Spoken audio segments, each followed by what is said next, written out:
What's up, Candy Ken? What's up, Baby J? How's it going? Not today. Candy Ken and Baby J. It's Candy Ken.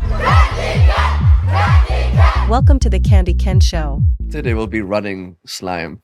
And you find it fine that, like, everybody comes here no matter what? Like, you can get a hold of enough people to actually come to the physical studio? Because that's sort of my limiting belief. Oh, that you need to do it over Zoom? Or Yeah. I'm like a big Joe Rogan fan. Mm-hmm. Since he's managed to do it like that, he's like my blueprint. I see what you're saying. I think it's very limiting even to speak only English and do only English podcasts as is, kind of, right? I would love to have like a Chinese Andrew Tate on, right? Or like, what are they doing? Do they have like, I don't know, crazy conspiracy theorists, right? That like come and tell the truth, or what's going on there? Do they fight the Matrix in China? Probably not. I don't know. Or in India, or God knows where. So it's so crazy that we're not only divided by pronouns, we're also divided by language. Mm-hmm. And like you said, but there's something about meeting in person. Since our life has been such on screens and we're always on screens, I think there is something. I'm doing this podcast to not be on a screen. So if I have to be on a screen to do the podcast, I'm not going to do the podcast.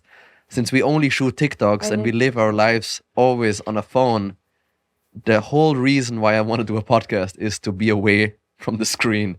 I want to like connect to somebody. I want to have like a real conversation. And that you can only do that in person. Mm-hmm. And I think the more the world is going to turn AI and microchip and all this artificial shit, the more we're going to want to sit on a fire and just talk to each other. Right. Yeah. I think AI is going to help. So, for instance, with the translation thing, it's only a matter of probably months before we can, in real time, talk to somebody in a different language with either a translator coming in through your headphones. You know, like if there's a translator in between this microphone and your headphones, then we can speak to anybody. Yeah. Oh, yeah, of course. And that's coming. Yeah. I mean, it probably already exists easily. Or even live translation to have this podcast in Chinese to everybody else. Or Yeah. And that's going to make the work that we do as creators much more profound, farther reaching. And universal. Mm-hmm. You can go aside. We're on. Oh. We don't do introductions. Oh, okay. Welcome. Hi. I was like, wait, are we on? Oh, we're Because on. they're talking a lot already. Yeah, maybe I cannot put you in a box, so maybe you introduce yourself, because you're I hate like putting labels on people anyways. Yeah. It's always nice to hear what somebody else thinks about you, though.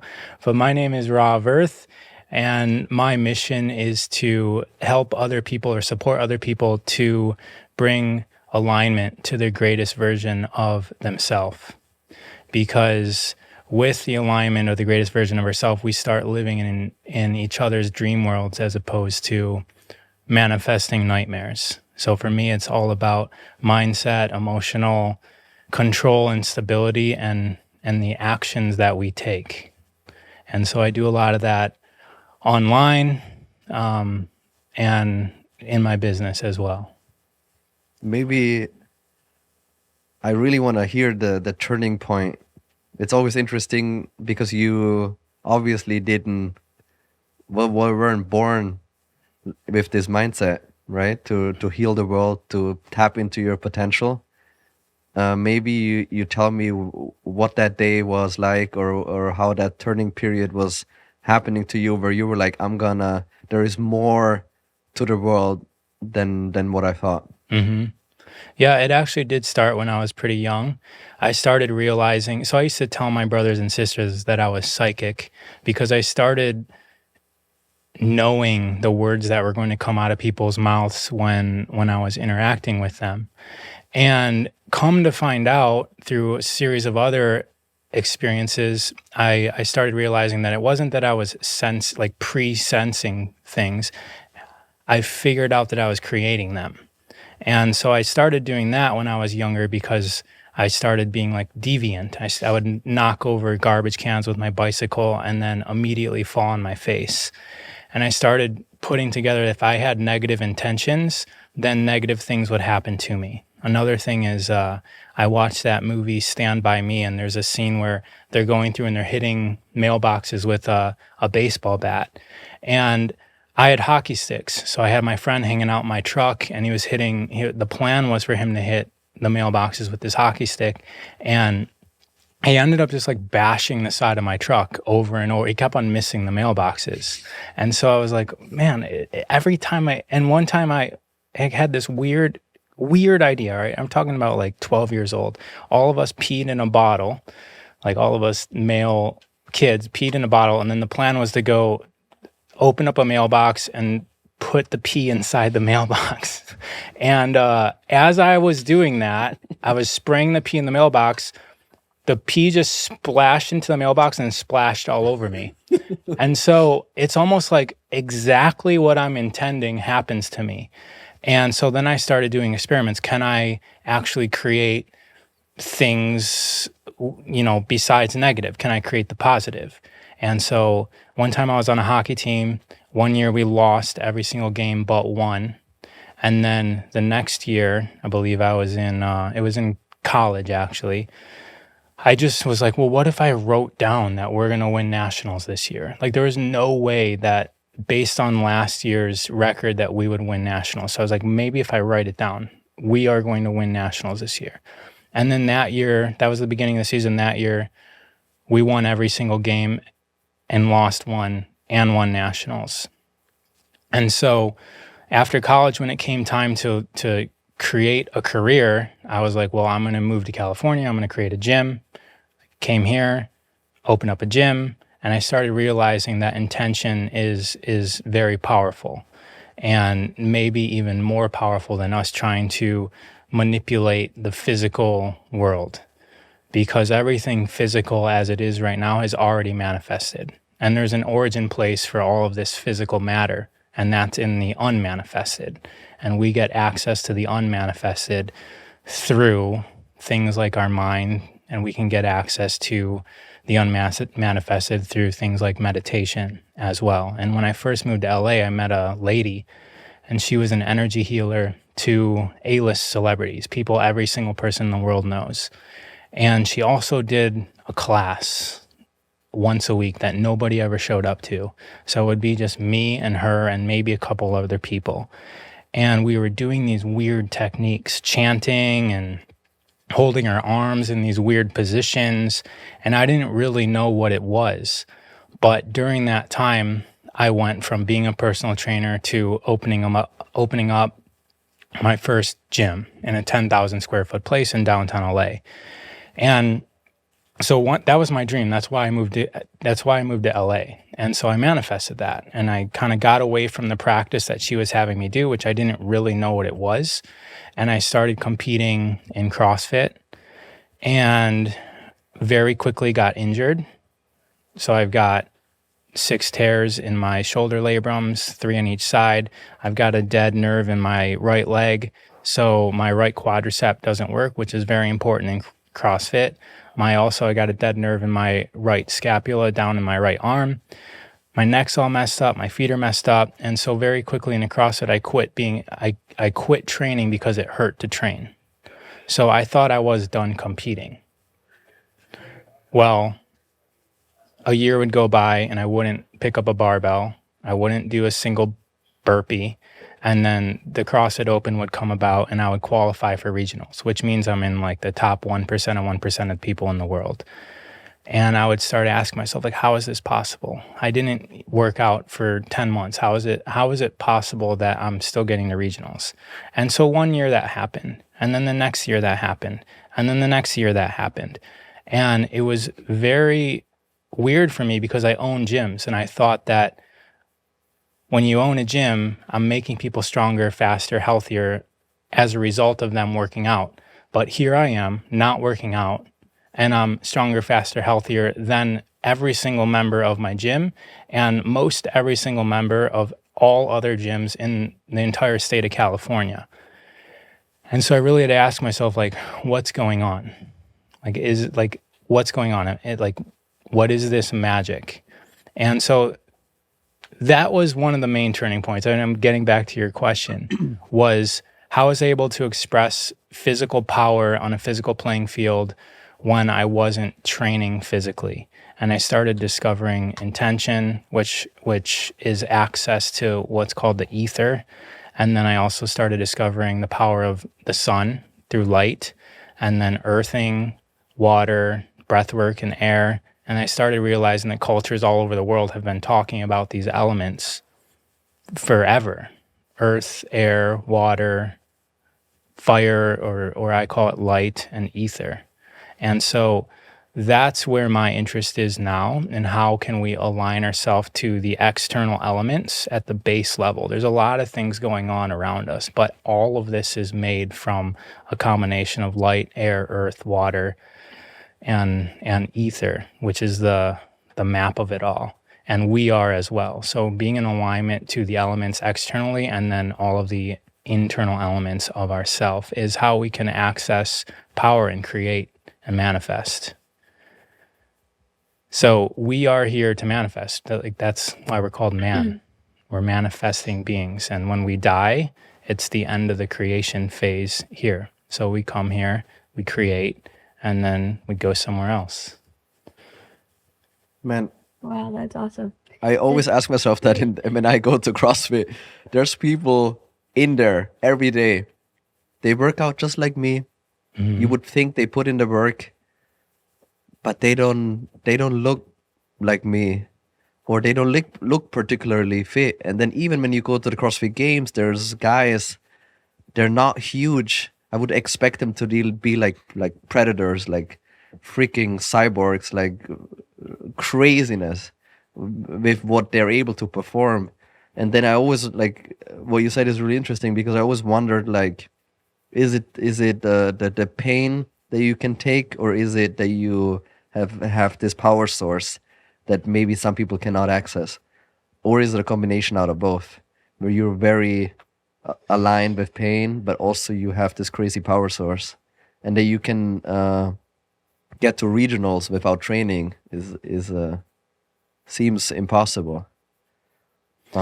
There's different things going on in the body physiologically as well. You know, there's different muscle types, and their blood plasma might be different. But then there's a lot of other things. There's mindset. You know, like the difference between a professional athlete and somebody who didn't make it is all mindset, right? It's and that's not just athletics. It's even acting. It's every industry. The difference between the top 1% and everybody else is beyond the talent of what they're doing, right? Like the top plumber in the world is probably not a better plumber than everybody else, but there's something that he's doing that has nothing to do with plumbing that's making him ascend to the levels that they're ascending. And so, yeah, there is the unspoken stuff, the stuff that's hard to see, that's making those people rise to the top. And that's all that matters in the race to the finish line. When things are like a fraction of a second different, that's the stuff that matters. So you're saying the mind is the most powerful tool you can have, and not only that, but also the mind will always outwork. It's like David Goggins, how he's not the most gifted, doesn't have the best genetics, but his mind is just so strong. Mm-hmm. So he is able to run for 24 hours or 48 hours. It's also how you define mind. Mm-hmm. So from a yogic perspective, all is mind. And same thing from a hermetic perspective, the natural laws, all is mind. So I don't necessarily view our mind, our thoughts, even our thoughts, I don't necessarily view as coming and being formulated from inside of our brain. For me, there's a channel that's coming into us, and our DNA is acting like an antenna. And I prove that to myself by looking at, have you guys heard of the Mandela effect? Mm-hmm. Where things in this reality are different than what they were 20 years ago. So this is one of the baseline components of how I view life. And it's that instead of traveling in one reality through time, that we're traveling through many different realities, and all realities are existing now.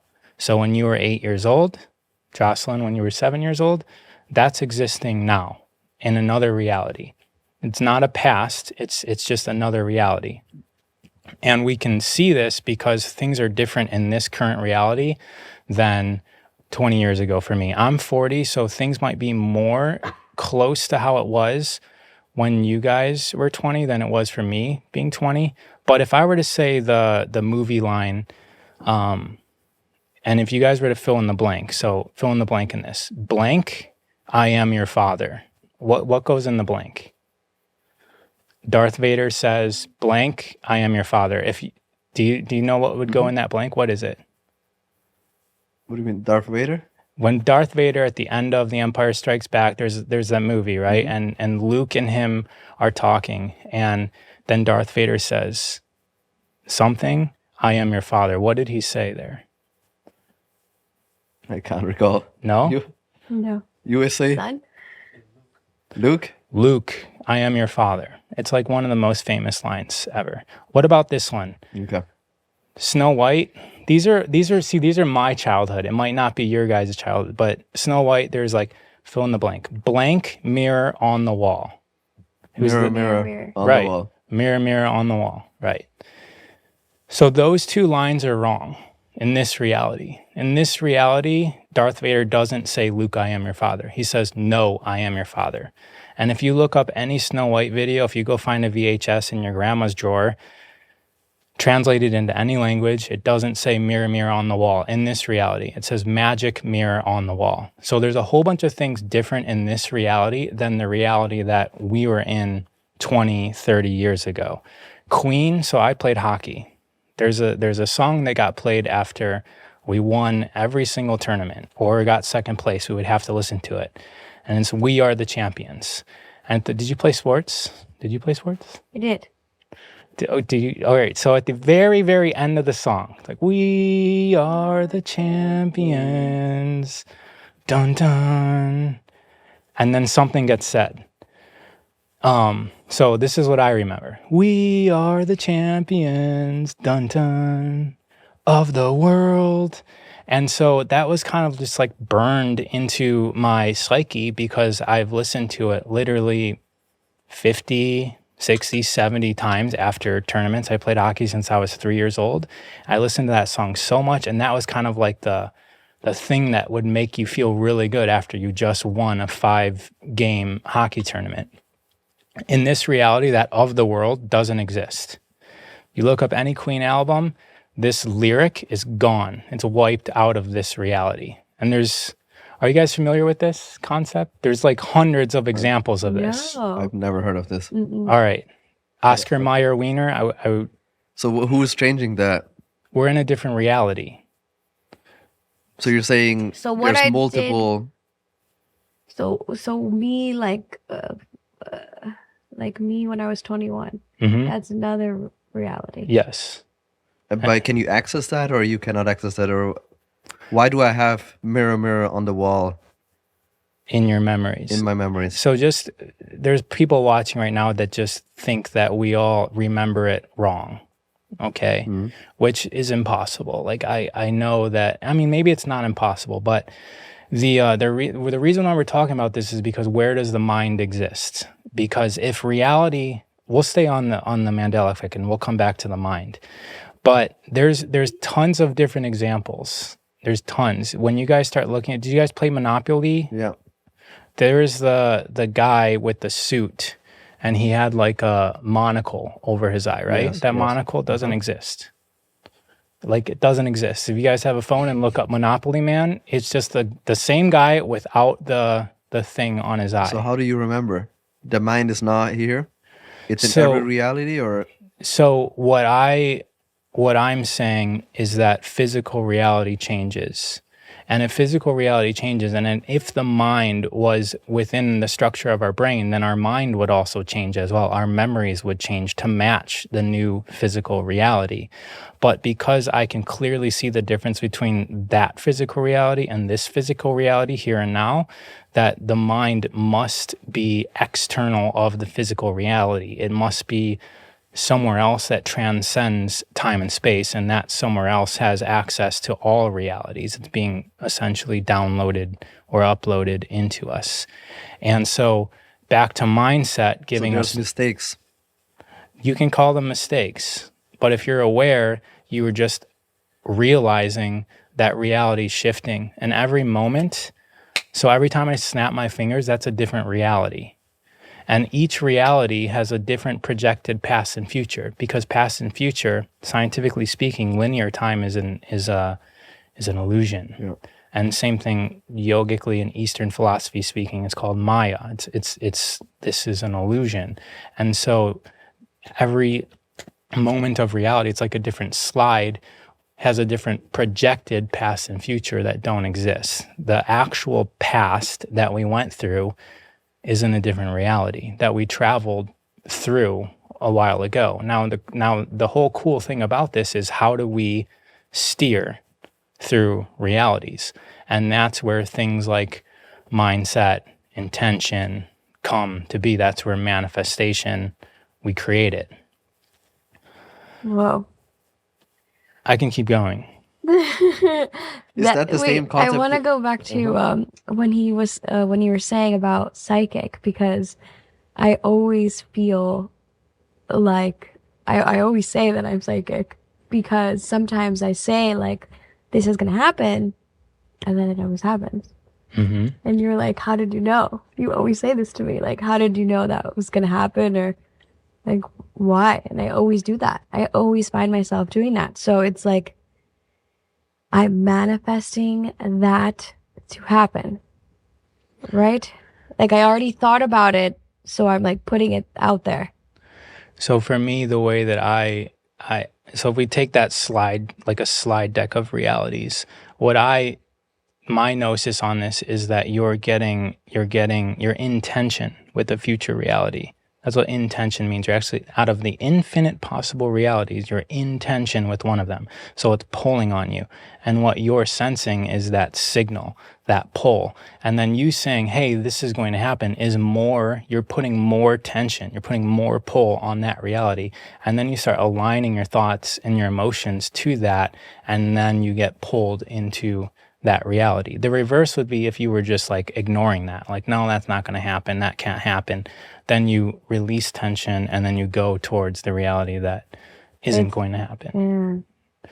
And so the fact that you can get those downloads and hold on to that shows that you have a skill almost. Because not everyone can do that. You can't. I don't think you have that. He might also be blocking it, right? A lot of people block it. But that's so interesting. I feel that I've always felt like this. Females in general, if I can separate the human race into male and female, if I can have the permission to do that, females have more connection through the channels, right? So we're an energetic being, and the energy goes up, and we get access to the crown. Athletes, males, we're very grounded into this physical reality, especially if we're working out all the time, which is another reason why I quit working out, because I can feel the blockages in my body and being less open to this. You're blocked. It doesn't, because he's got muscles and because he's physical fit, it doesn't necessarily mean that he has to be blocked. And maybe he's just never spoke about it out loud. Yeah. Is there anything you want to tell us, Ken? And also, I wonder if anyone has told you this, but like, you make me like so calm. Like, I can almost like fall asleep. Like, I'm like so calm, and she's I like, feel like more, so calm right now like, with your sometimes presence. I feel like I cannot read energies or people how she can. Yeah. I'm deep into manifestation, but I cannot read, like, when somebody has bad intentions, I cannot I don't see it when she tells me, hey, this person has bad intentions. I'm like, nah, what are you talking about? And then later on, I'm like, oh, I see now that this person didn't have good intention or didn't bring good energy. She knows already way before. It seems like she's more in tune Empathic. in what people, without talking or without saying anything, or you know, like there's much more like layers, and she can see through that much easier. And where I'm too rational, and I just take people by their word, and I'm not. I think for men, it is a problem to be so rational about everything, because you rationalize everything, kind of. Mm-hmm. And we're speaking generally between male and female. Yeah. I think it's accurate to say that. However, there are males that are There's exceptions, intuitive. Yeah, obviously, but right. So generalizing speaking, a man is more rational, a female is more emotional, but also more in tune. Like what you said about the energy, I feel that too. yeah, That makes sense. intuitive empaths. It also might have to do with her hair. There's there's power in hair. So we've got You have a lot of hair. You have a lot of power. You have a lot of power. Man, I have no Honey, power. I don't know, I have honey. no power. And he keeps shaving it. Yeah, Honey, you're shaving your power. I'm trying to grow some power down here, but I Okay. don't like it on my head. Dang, tell me about that. Oh It's my all gosh. right. I mean, he tries to shave off all his hair off All his my body. power. All the power is gone. Well, we've got an aura around us, right? That's non-physical, and we can feel it. And for those that are like, well, what does he mean by that? If you go into a restaurant and just stare at somebody, it's a matter of seconds. They're going to look and turn because they can feel your energy. They can feel around their aura. They can feel you, and it goes beyond physical touch. It goes beyond physically seeing you stare at them. And you guys all have this experience, right? Like everybody knows that. I once had a topless car, and I was at a stoplight, and I just looked up, and I remember I looked up, and there was somebody 5 stories above me on a balcony looking down at me. So I just remember, for some reason that sticks out, because I was like, man, like I pulled up to the stoplight, and I just immediately just looked up because I felt them staring at me. And we all have this experience, but this is our aura, is interacting. Yeah, I think I around. always have that too. Yeah. Like when I think someone's looking. So she's got more access into the aura, and then there's something called intuitive empaths. So she also can read energy. So when two people are communicating, they're transmitting sound back and forth. She sees beyond that into the actual intention of the energy. And a lot of times, a lot of the miscommunication has to do with not being able to read the energy. And then a lot of, I think it's honorable to take somebody by their words and then to give them the best case scenario. I'm sort of the same way with my wife as well. She's always saying that. I'm just like, calm down. Like, let's see how this plays out. So I don't think that there's anything necessarily lacking, but the aura, so the best definition I have of the aura is that fascia is the stuff that we're taught is wrapped around the muscle, right? It's like the muscle grows into the fascia. But the best explanation I have for that is Gary and Jason from Human Garage.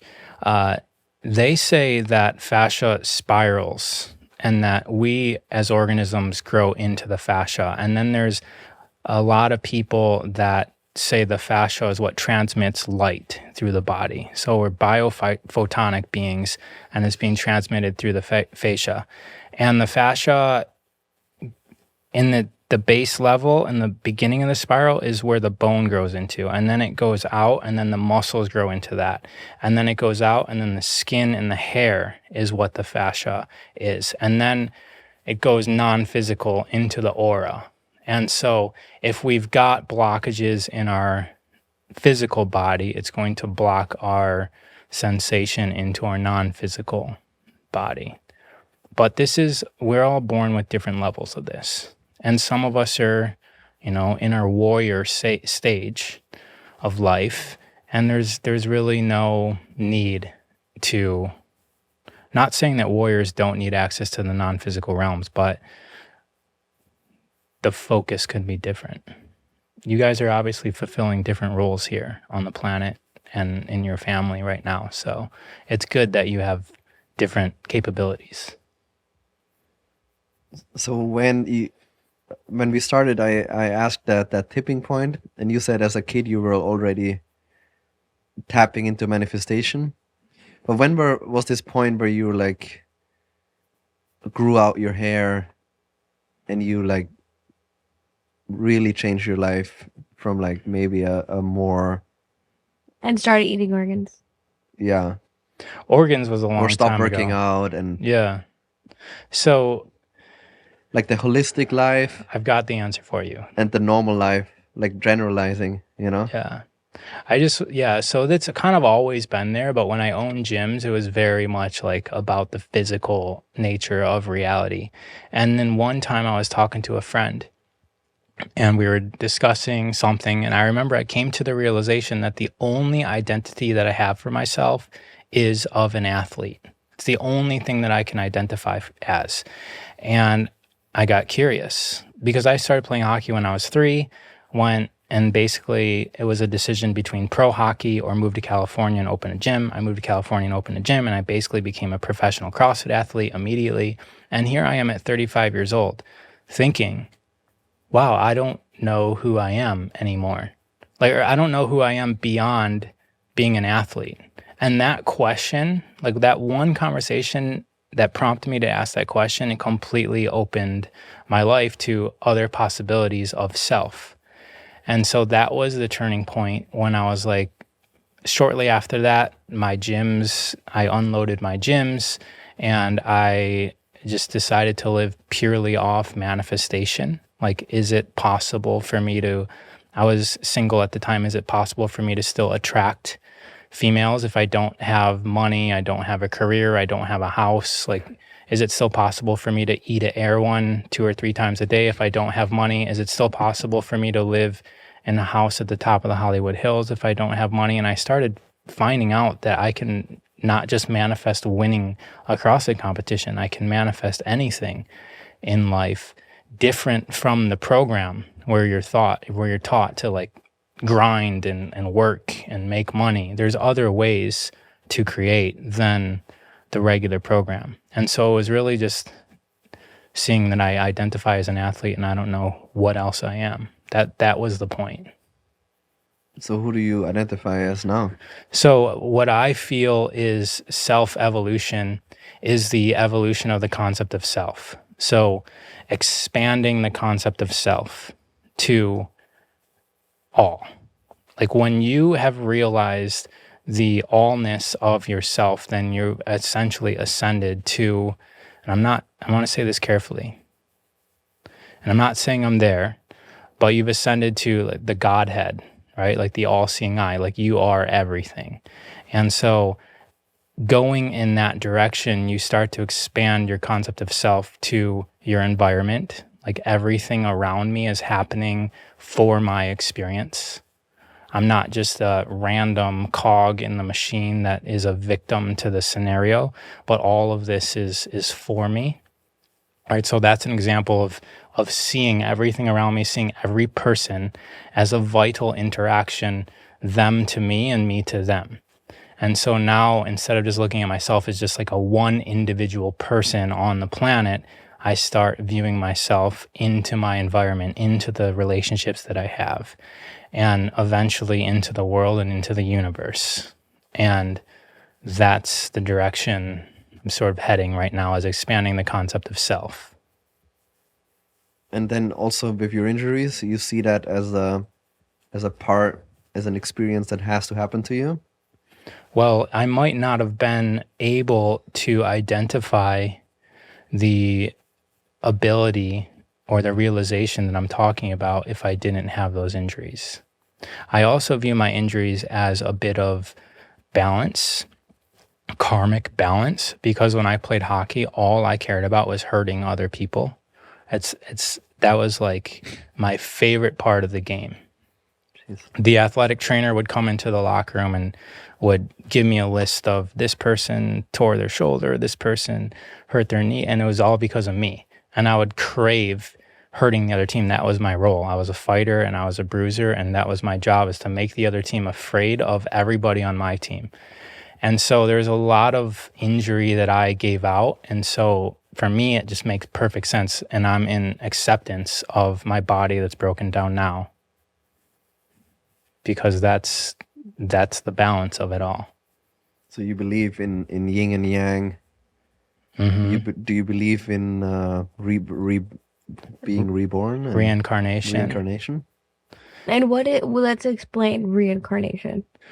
So like Well, only if you believe in it. yeah. Well, there's beyond belief too. I mean, do you believe in the sun? Like the sun's going to rise tomorrow? Mm-hmm. I mean, you don't necessarily have to believe in it because you It'll know happen it. anyways. Right. You know it. So there's like a point where you're kind of beyond belief and you start relying on it. And I think a lot of these concepts, I've experimented so much that I rely on it. And I wouldn't say belief, because belief assumes attachment, and I'm completely open to something else, right? Like that's the weird thing about all of this, is reincarnation, not reincarnation. They both can exist. It can exist where we don't reincarnate, and it can exist where we do reincarnate somehow, because reality is fluid and our concept of nature is it's almost an illusion. And so there's so many different ways to explain reality. There's the gravitational model of the universe, which is what we're all taught with the Big Bang. And then there's the concept that this is all a video game and that we're all in a matrix. Or there's the concept that extraterrestrials are just doing experiments on us. There's time is linear, time is not linear, and they all can exist. And the question isn't necessarily, do I believe what is or what isn't? Because we can learn through all of the different perspectives. And back to that Godhead that I was speaking of. GPS, for instance, GPS works because traditional GPS, because there's 3 satellites that triangulate a position on Earth. It triangulates a signal. So one satellite doesn't do a good enough job to verify the location on Earth. 2 satellites also doesn't do a good enough job, but 3 satellites can triangulate an exact location on Earth.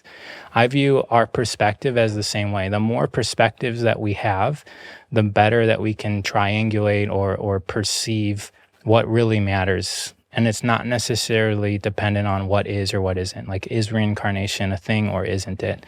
But like, if we can take and integrate, if incarnation wasn't a thing and we only live once, right? Integrate the meaning of that into our being, and then also integrate what matters if we were reincarnated, and integrate that into our being. There's something to gather from both of those. And the thing with reincarnation is why? Why would we be living multiple lifetimes? And I've got a pretty good grasp on why. That may or may not be true. But for me, back to that perspective point of everything, if you are this godly type figure and you wanted to experience all that there is this experience, you would have to separate into individual components. And that's essentially what we are. We're somewhere in the middle of that, right? Because we're made up of a bunch of different components as well. We've got organs. The organs have cells inside of itself. And each cell, like a liver cell inside of you, it has a job to do. It wants to live. It has to eat. It excretes. It defends itself from pathogens. But it's not necessarily you. Like, you're the grand organizing system of that one individual cell. And so does it have awareness of you? It may or may not. The question is, do we have an awareness of the grand unifying self above us? Because that liver cell is the same thing as you are to something else, right? Like, if the liver cell has a problem, it does something similar to prayer, which is what we do when we have a problem, right? We say, hey, somebody up there, help me, right? Well, that liver cell, if it has a problem, it's going to send a message. It's going to send a pain up to the source of itself, which is us. And then we're going to change our behavior to help it out. And that's how I view us in this hierarchy of ascension. The more that we ascend, the greater the conception of self that we have. Sort of like a leaf on a tree. Like you can be the leaf, you can identify as the leaf, or you can realize that you're the tree. The leaves live and die, but they're all still part of the tree. This is all just, mental Olympics that you can go on forever with, but it really is usable in life. And with all this awareness and knowledge, how do you spend your days these days, or what do you manifest these days? So that's the thing, is people that have this awareness, myself included, it's not so easy to just think about what you desire. It really is about finding alignment, because not everybody is most harmonious with a Ferrari in their driveway. Like I've been able to create a reality where I have whatever car that I desire, but there's also other things like retiring your parents, or like where do we live, and all of that isn't so easy to figure out, at least for me. And so a lot of it's like figuring out where is the alignment of the greatest expression of myself, and how I interact with others as well. But to just more specifically answer your question, I always get out in the sun, always, because I feel like we transmit light through our body and then out into the reality. So I'm always in the sun. Ideally, I'm watching sunrise or sunset. I'm always having my feet on the earth to connect. A bit of breath work, eating organic food. And then I also have the creator, I'm creating content online. And I've got a regenerative health business where I take teams of people through the process of self-development and sales with Purium. And so that's kind of like my day-to-day. Like I do have a career that's fulfilling. It teaches me self-development, and I get to teach others as well. So I have a question. So when you're in, like the sun, for example, for me, every time I'm in the sun, it makes me like feel really like tired, and like I feel like I can't be in the sun, and I feel like I've always I actually don't want to be in the sun. Where like most of my life I will like I don't like, he's like, oh, like let's go, and I'm like, no, I hate the sun, because it makes me feel like so like just I always feel bad after. Even if I'm just in the sun for a little bit, like I have like a really bad headache, and I'm like I feel like I'm gonna like pass out. Like I can't last in the sun, really. Really? So how, like, I don't understand. And so right now you don't have a suntan? No, it's just my color. Yeah, I can't like even like tan, like, like girls like go out and like lake by the pool. I can't do that for very long. So like he's always without a shirt, and I'm like, how are you not like burning, and just a little bit? It makes me feel very drained very quickly. And you're not wearing sunscreen, are you? Or are you? No, I never wear sunscreen. Good. We made her stop that. Good. Yeah. The chemicals. Yeah. Yeah.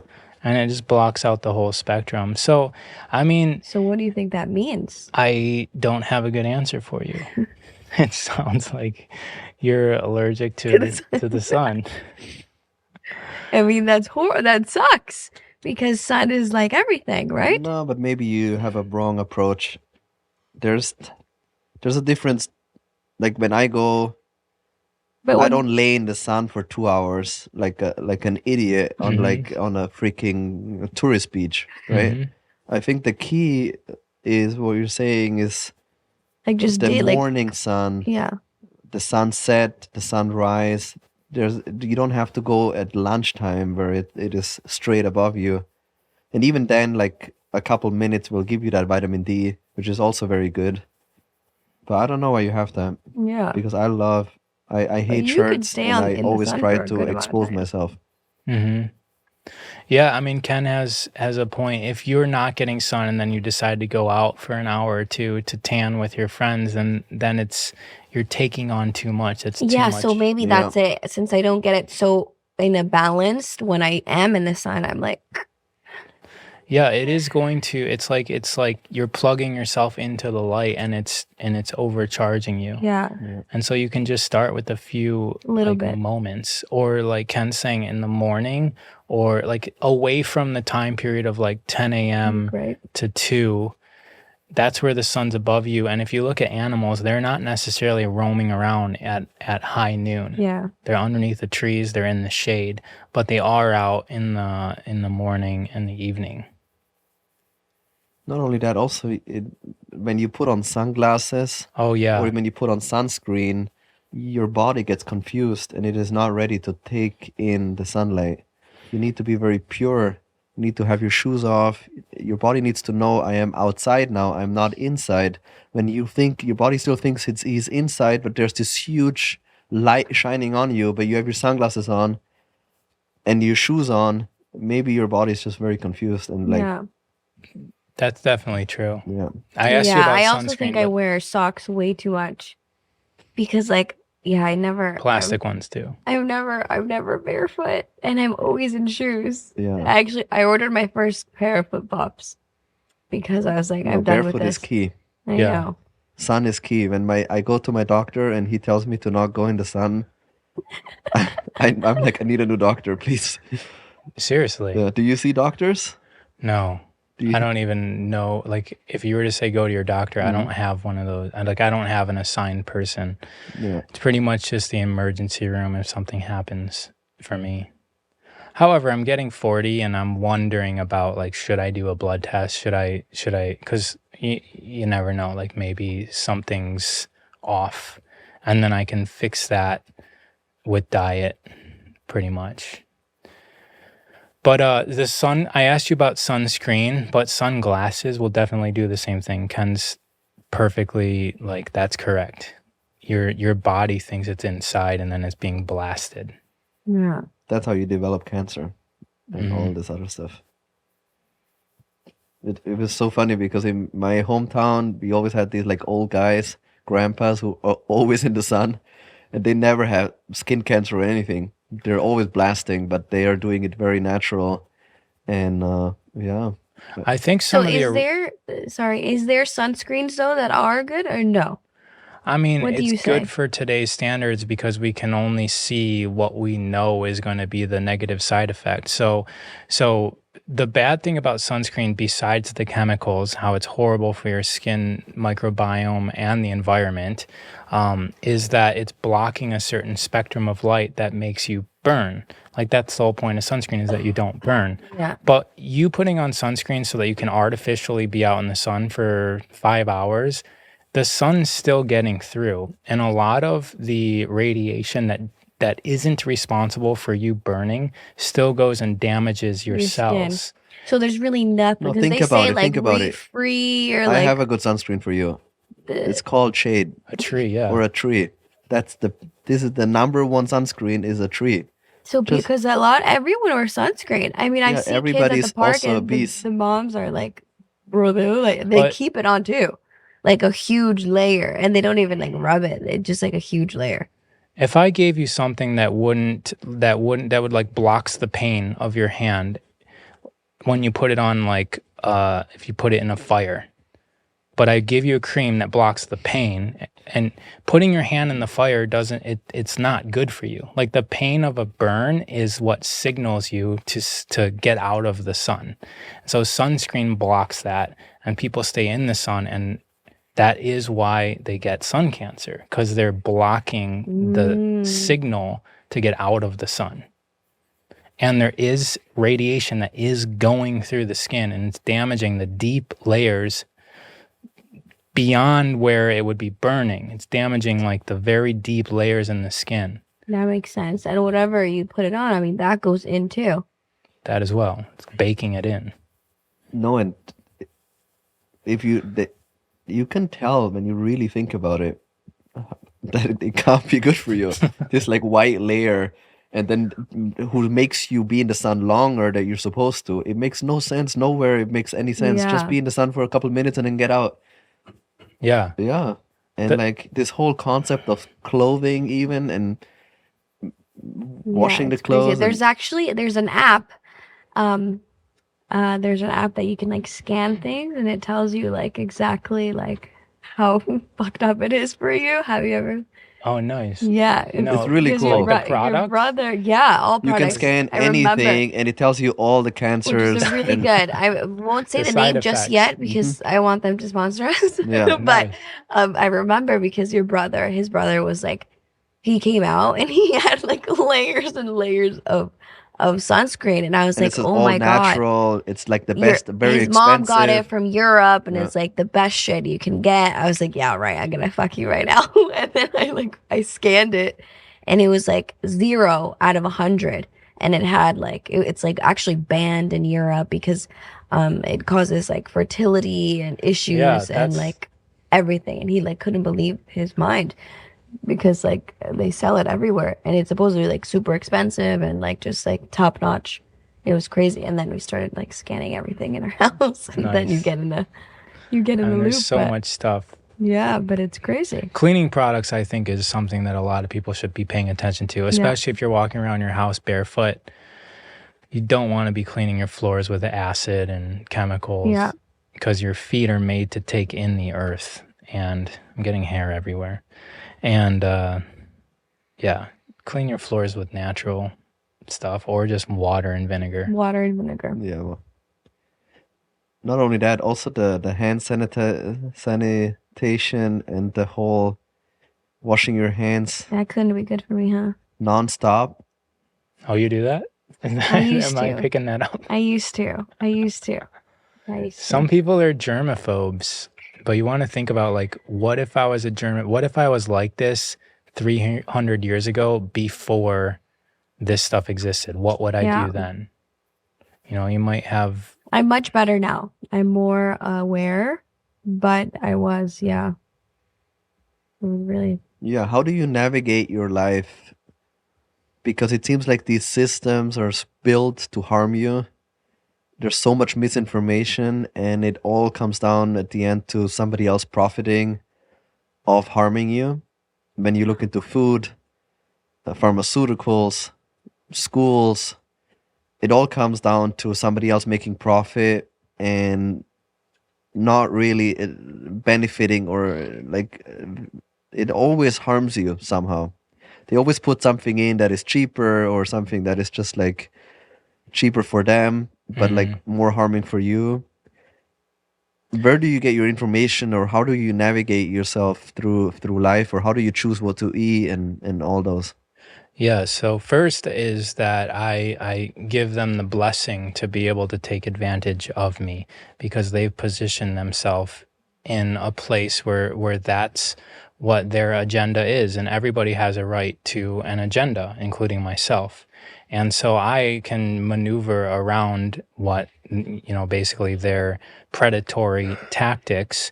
And I just make sure that everything is natural, like everything before this whole chemical revolution and what feels natural to me. Like you were saying, like sunscreen isn't natural. You can just go into the shade. And it's the same thing with everything, trying to eat as pure as possible. However, I still go to restaurants and I'm basically accepting the terms out of convenience. And there's a lot of things like that in my life, like having Wi-Fi, for example, inside of a house. Like it's not the greatest thing for us. Even just living in a house is not the greatest thing for us. We should be in like a teepee out on the dirt. But there's convenience for a lot of things. You find a balance. Yeah. You're not completely like. And some things Or I do you have to unplug remedy. at night? I have to remedy. I unplug the Wi-Fi at night, but I also like if I'm working on my computer, the screens, like all of that's emitting EMF, and I go outside like I eat. I go outside into the sun, onto the earth, like I eat. Like it's kind of like a daily chore to reground myself and get myself back to harmony. But I know that it's not ideal. But ideal for me in terms of physical health would be living in the mountains next to the ocean with, no Wi-Fi signal, no radio signal, no nothing. But then I'm not really that much of a productive person to reality. At least I haven't figured it out yet. So there are costs for us using technology, and I partake, but I accept the terms. Not only that, I feel like if I give up everything and I go to the mountains with my family and I live with no Wi-Fi, no electricity, no nothing, that might help me, Yeah. but I am you. And I cannot just watch the world burn and everybody taking pharmaceuticals and eating fast food and getting obese and being so out of touch and just being that like narcissistic and just caring about me and my family. I have to contribute as much, like I have to say, be part of a bigger awakening, and I have to maybe use all these electronics and all these things for good. Maybe I can be the Trojan horse. Maybe I can be the look like your normal creator, but maybe I have more information and I can help somebody tap into your potential. Right. Yeah. Because you can use it for good. You can use the Wi-Fi also for good. You can use social media to spread a good message. Like you said, you Yes. don't have to contribute to making everybody even more unhealthy. I think about like back in the day when they were testing airplanes, or when airplanes were just getting onto the world stage, there was a lot of accidents and there was a lot of things that went wrong.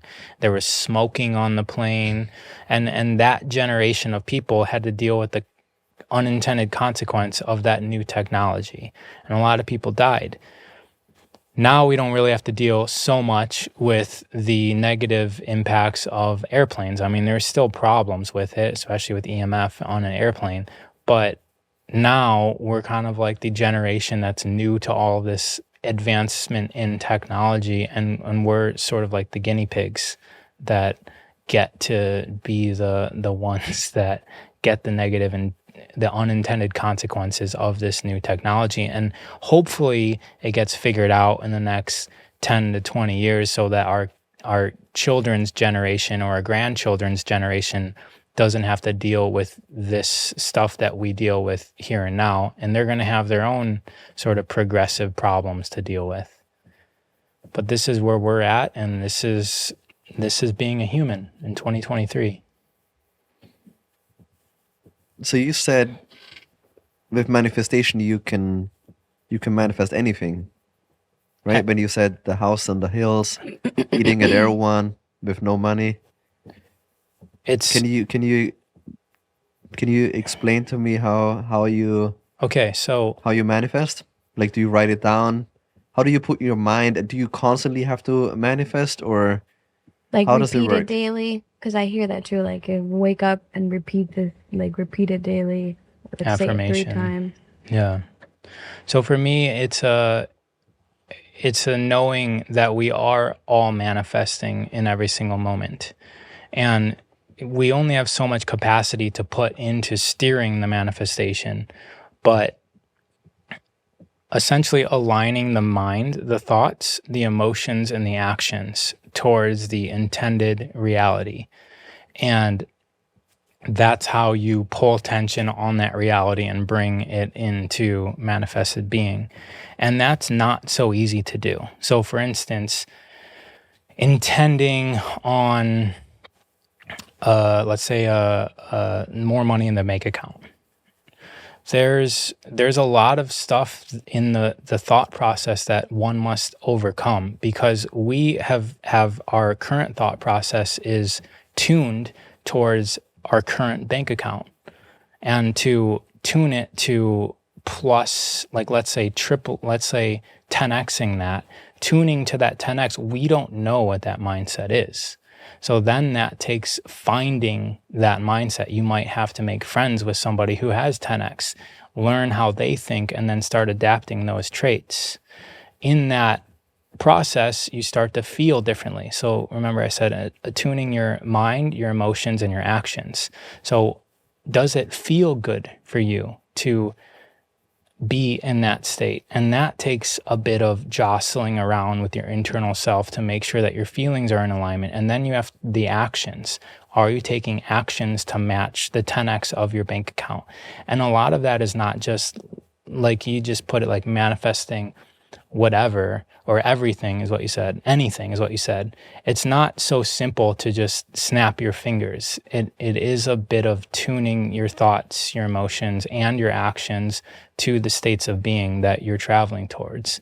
And a lot of it is also learning how to do that, because very few of us know what it's like to have 10x of our bank account. Like most of us have never been there unless we were there before and we dropped down. We've never been there. So we have to seek out the information so that we can tune ourselves to that. Yes, we can just say affirmations, and affirmations help to tune the emotions, but affirmations do nothing to align the actions, right? So that's where kind of this whole manifestation thing, it's a little bit more dynamic than just wishing things into being, even though it can happen that way if you're already in alignment with it. And a lot of us are currently manifesting where you live. We're manifesting our bank account. We're manifesting our partners. We're manifesting everything in our life because that's what we're tuned to currently. And it's really hard to break up with yourself and to make space for something different. So detachment and releasing has a lot to do with creating and manifesting, because you can't fit something into the jar if the jar is already full.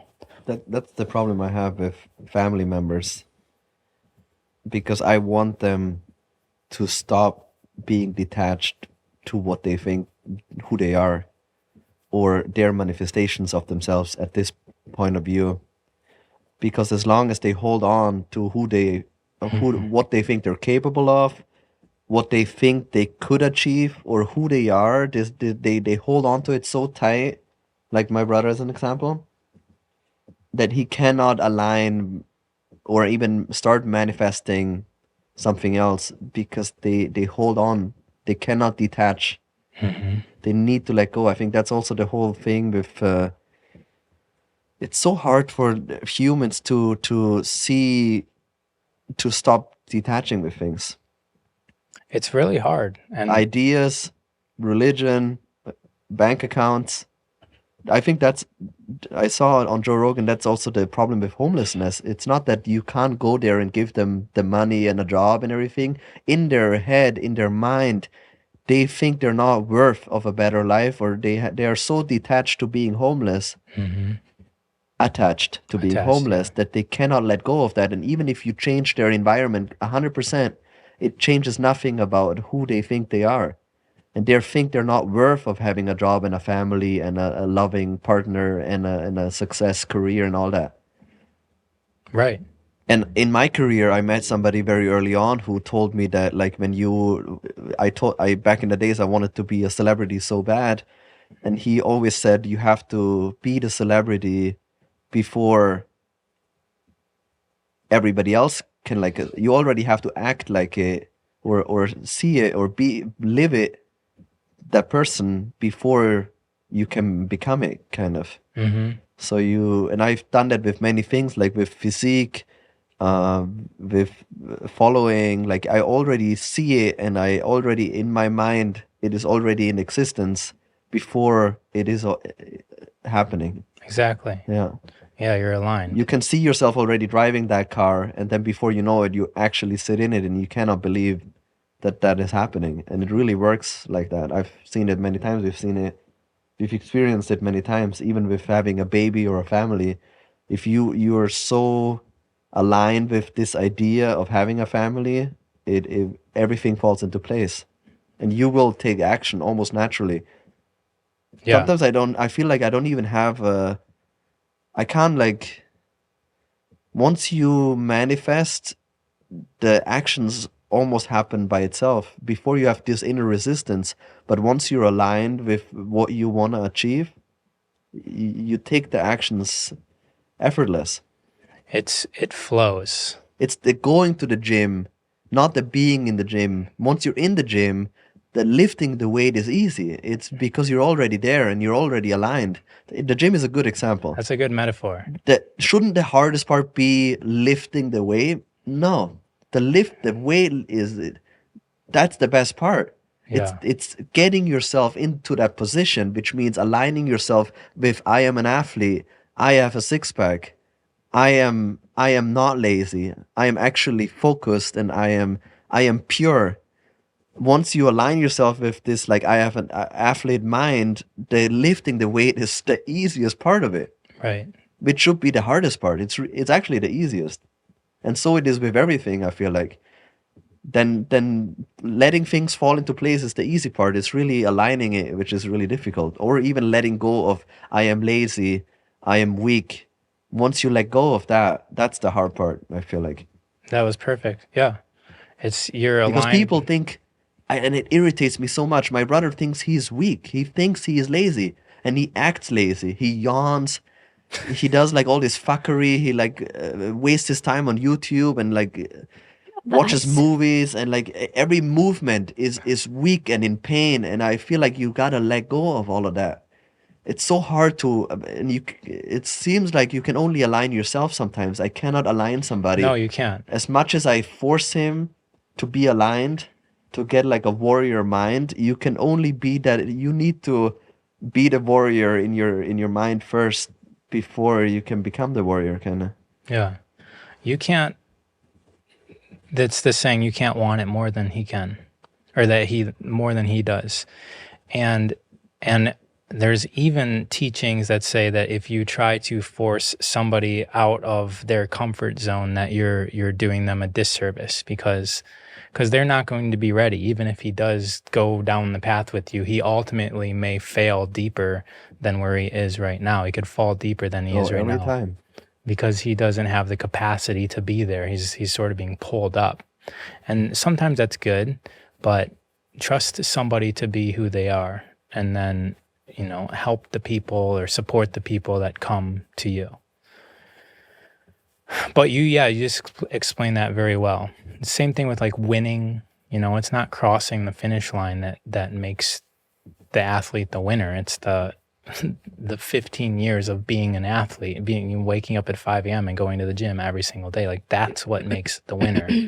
The crossing the finish line is the side effect. And that's also a good topic. So let's say you have family members specifically, like you want to help them and support them, but they don't want it. So the best is to accept who they are, and that's all you can do. And it's difficult to do. It's almost easier for us to say, hey, you should be somebody else. You should be more like me. That's the easy thing to do.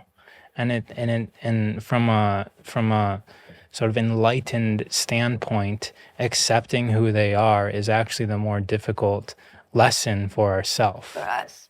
Yeah. And then, But how can you accept somebody when you obviously see they're not tapping into their potential? what's there to learn for you there?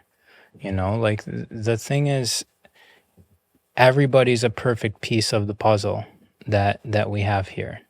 And your inability to see that in your brother, like there's something missing there that you can learn from. Like, what is his perfect reason for being? You're not seeing that. You're seeing all the reasons why he's not perfect, right? And so there's a lesson for you in that interaction. And we get to deal with this with everything. Like you mentioned corporate America taking advantage of us. Like, how is that perfect for me? Or like, that's a question that I ask myself. Like, how is this perfect for me? Like, how is the school system that doesn't teach anybody anything real? How is that perfect for us? Well, it is. Otherwise, it wouldn't be happening, right? Like we all went through it and we're here now. Would it have been better if it was different? Maybe. But the only way it gets different is if somebody went through it who didn't like it and then forces a change. So there's a balance to everything. And you don't know what's in other people's quote future. People have potential. And But how do you watch somebody you love eat the bugs and get jabbed and It's- eat the propaganda? It's different when you like let somebody be, but when they're getting poisoned by the system and you just have to watch. It's hard, no? It is. Yeah. I mean, my parents went down that route, and What do you do? it's just You like let them? You just let You them think be? it's a piece of the puzzle? Or you step in? I've been trying to step in. Like I'm 40. I've been, healthier, more fit, more everything than them for the last 25 years of my life. And I only could try to step in for 6 or 7 years before I realized like they're on their own journey. They're going to change when they change. And I actually just recently got my mom on Purium, so now she's eating all organic now. But it was a choice that she made. I didn't even really help her through the process. So if you're just like butting your head up against the wall with them, I'm sitting here and you're asking me a question. I want to say that I don't have an answer to this particular question. And it's something that we all get to figure out in our own ways. And I think we're all progressing, including them, like the others. They're progressing. We're progressing on how we handle the situation. What about leading by example? There's always that as well. That's the only real way. Because Influence. what you're saying, I feel like, is I have to accept what I can control and what I cannot control. And I cannot control others. Like other people are on a different part of their journey. They're in their own reality. And I have to accept what I can do. And that's why I started this podcast. Because I feel like communicating and meeting people like you and speaking about this might help more than going actually up to somebody and confronting them or trying to awaken a family member. Sometimes I feel like I like, that's why I like doing this, you know? I mean, I'm with you. Last time I saw my brother, he told me that he's never read a book in his life, like besides the textbooks in school. And it was just like jaw dropping. Like, how are you? How are you alive? how are you just passing up all of this beautiful information that others have written down in the book for you? Like, what do you do when you drive? He's like, he rides a bus too, to work. I think they have a car too, but he chooses the train or something. And he's like, I just sit in silence. Yeah, sounds like your brother. But like, but sometimes also the information coming from you, sometimes there's something about the ego, or like when I tell my brother something, he like thinks I like wanna parent him. But if somebody else says it, it's very interesting to him. Yeah. So sometimes I feel like having a podcast, the information doesn't always come from me. I'm more of a listener, but I can channel who I want to speak to, and I can raise a overall awareness and just, I think even with having kids, I feel like our responsibility is to lead by example, especially as a parent, because the forcing information down somebody and trying to align people is doesn't really work. I feel like, especially with a kid, like a son growing up, like me, maybe forcing him every day to do CrossFit might not be the way, but me being a happy CrossFitter or a happy athlete or a happy human is much more that maybe one day he'll be like, I want to be like my dad. Like he seems not frustrated and like sad about his life, and maybe I can, take some things that he does. Because if you do that, I feel like also even my brother sometimes tries the cold plunge because he's like intrigued. He's like, wow, I'm non-stop talking about it. I won't shut up about it. So maybe I have to check it out. Yeah.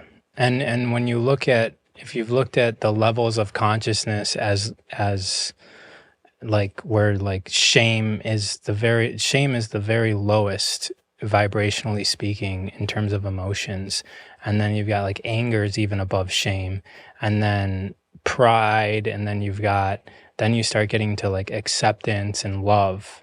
And so just remember, like, shaming somebody, I'm not saying you are, but casting shame or saying you shouldn't do that is almost kind of like the worst thing that you can do to somebody else.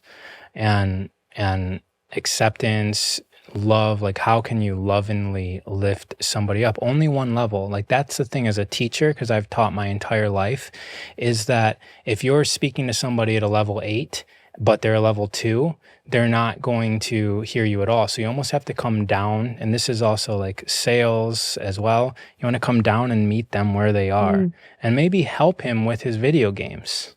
Like go to his level and say like, hey, is that chair comfortable? What if it was more comfortable for you?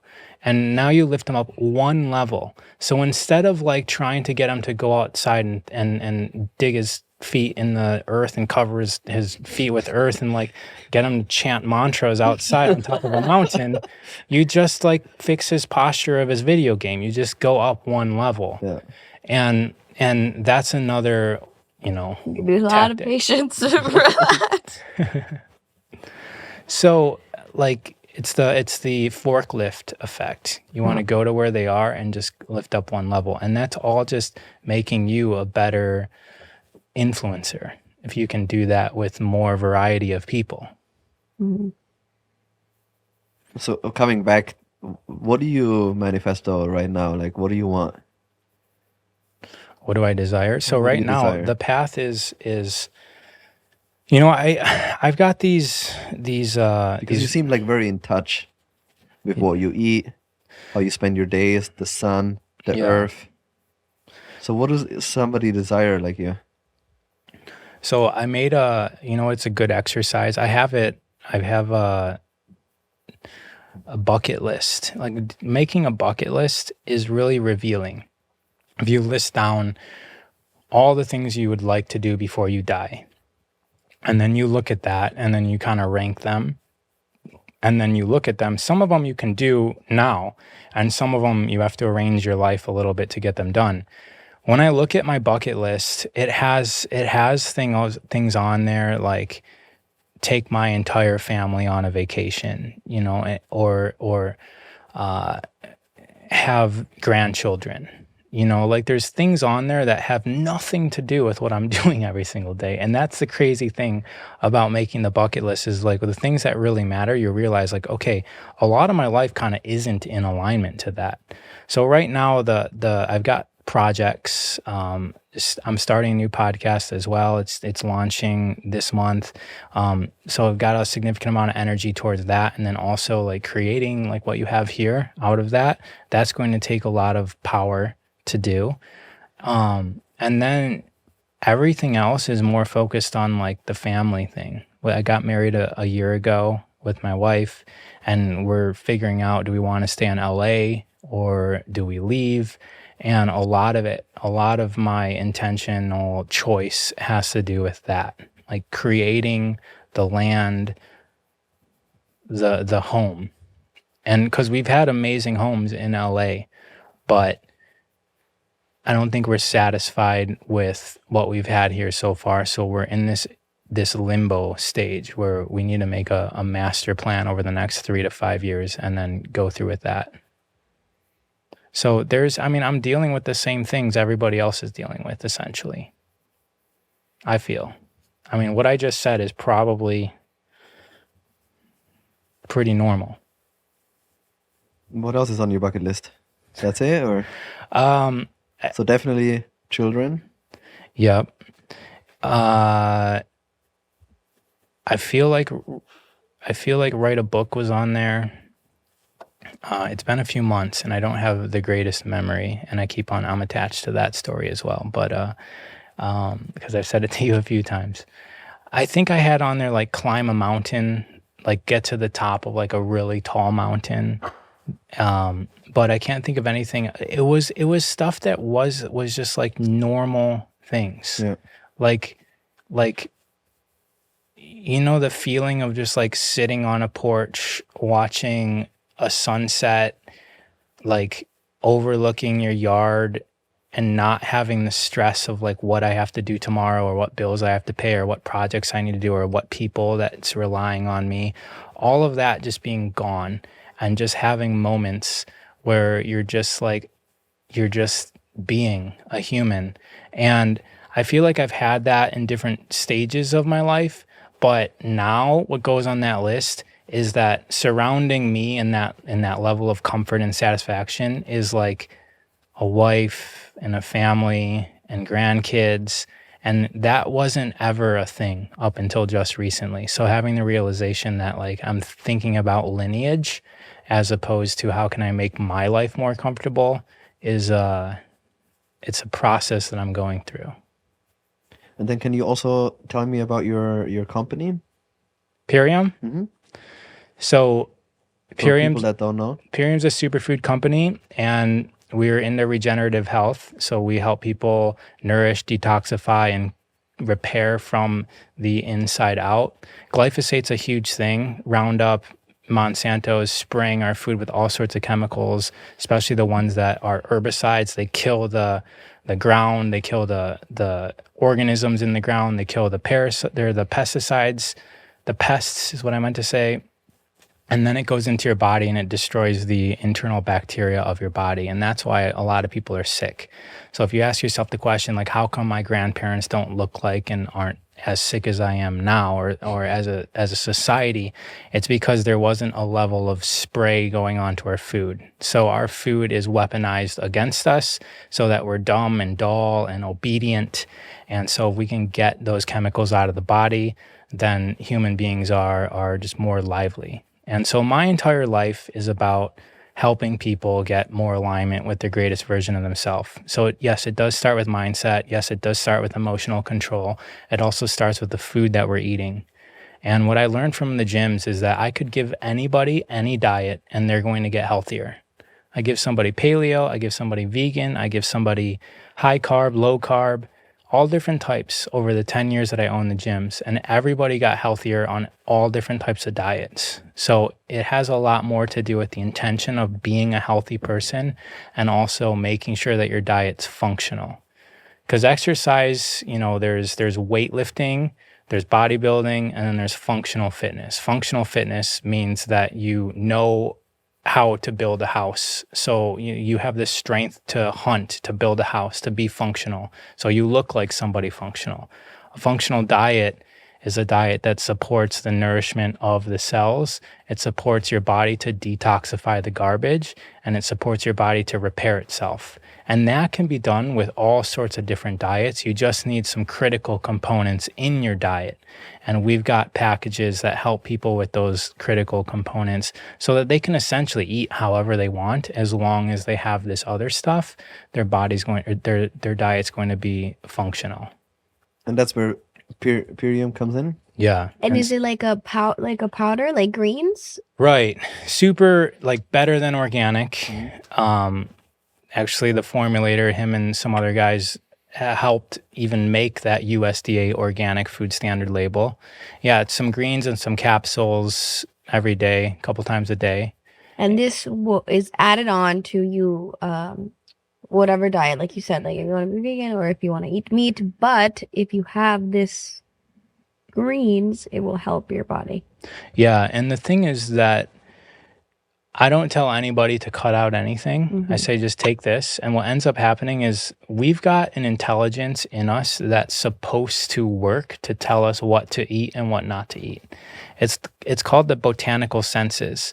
Animals have this, right? Like my dog, I can take him to a new field he's never been, and he's going to go into the pond. And this has happened before, and dig down to the bottom of the swamp and pull out like roots of a plant that he knows somehow that is either food or medicine. And he also knows what not to eat.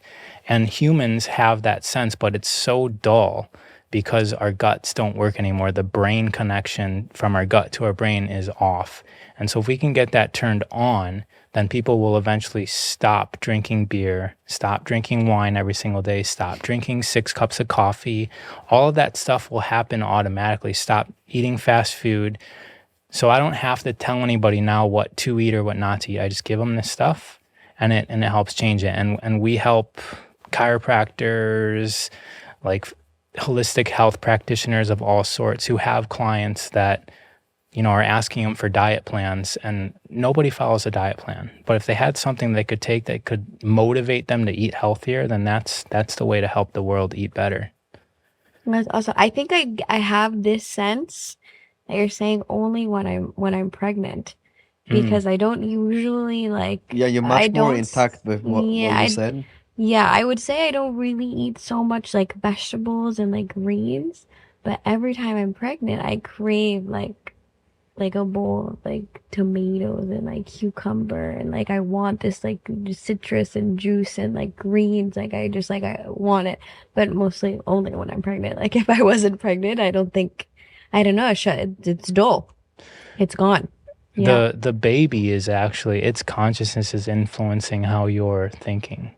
So a lot of people think that like, oh, I'm trying to take care of this thing, but really the baby has a lot of input into Yeah. the direction that And you're I taking. and I can only eat home cooked meals. I can't like Good. The eating body out. refuses it out of It protection literally for the refuses baby. it. The like, baby, yeah. Yeah, baby. the baby refuses it, and I feel so bad. Like if I eat out, it's like horrible. And the baby's also fixing your body everywhere. It's constantly sharing stem cells with you Yeah. because it wants you to be as healthy as possible. Congratulations, by the way. Thank you. Yeah, we're really excited. This is our second, Yeah. and we're And highly recommend it. Mhm. It's the best thing that can happen to you. yeah, it's really great. There's and, nothing better. It will reshape humanity and and your wife is very lucky because when it happened, you will be creating some amazing meals, and you got all the nutrition The and knowledge. knowledge. So She's the best cook ever, though. Yeah, that's but I amazing. try And every once in a while. did you come to that? So do you guys mostly cook at home, eat at home? Mostly, Yeah. yeah. And then we live in LA because there are the best options here. Yeah, There's a lot of good restaurants, and then there's Air One, which is of usually course. the But the I go-to. heard, I saw online that Air One Tell me. is using like seed oils in the hot bar. The hot bar is going Down. I feel it's almost like tasting like, I don't eat at Denny's, but it's starting to taste like Yeah, Air One-ish. It's like it used to and taste it's like very home-cooked salty. meal. Yeah. Yeah, It used to taste home cooked. That's, I think, what the intention was. But now it's like you show up every day. It's the same exact stuff every day. It all kind of tastes the same. It's still one of the best options, I feel, around. And I love the produce is really good, right? Like the fruits, the vegetables. But yeah, the hot bar is going a little bit down, which is really sad because it's like I feel like it's one of them, like you said, like one of the good ones that you can like go and trust. or for maybe once in a our while. standards are raising, like, Yeah, that's what we were also thinking. Like now, when we cook at home, we know like what it feels like and how good it is. That when we do eat like at the hot bar, we're like this is not what it could be. Yeah, like 11, 12 years ago when I started going to Air One, it was like the best thing ever. Like nothing else existed like it. And maybe now that, there's other options. And so it's kind of like our standards are getting higher. They need to up their game, but they're so busy. They're opening up so many stores. Yeah. Even the quality of the people there is it's getting diluted a little bit, I feel, as well. All right. That's all the time we have for today. Ah! But we'll have you back. Awesome. Thank you so much. Enjoyed this a lot.